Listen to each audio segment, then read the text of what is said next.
एका युवकानं जेएनयू विद्यार्थी संघटनेचा नेता कन्हैया कुमारच्या श्रीमुखात लगावली आहे। विद्यापीठ कॅम्पस परिसरातील प्रशासकीय इमारतीमध्ये राष्ट्रभक्तीवर व्याख्यान सुरू होतं। ते ऐकण्यासाठी कन्हैया कुमार बसलेला असताना हल्लेखोर युवकानं कन्हैयाला चर्चा करण्यासाठी बाहेर येण्यास सांगितलं।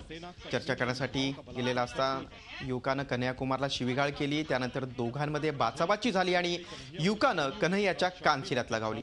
हा प्रकार पाहताच अनेक विद्यार्थी आणि विद्यापीठातील सुरक्षा रक्षक कन्हैयाच्या मदतीसाठी धावले। त्यांनी हल्लेखोर युवकाला पकडून पोलिसांच्या स्वाधीन केलं। सध्या या युवकाची चौकशी सुरू आहे। मेरी सुरक्षा की जिम्मेवारी दिल्ली पुलिस की है।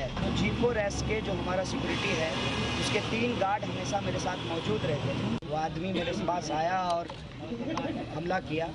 इन्होंने उसको पकड़ लिया। बाकी स्टूडेंट भी आए। हमने कहा कि सब लोग पीछे हो जाइए। झी 24 तास रहा एक पाऊल पुढे।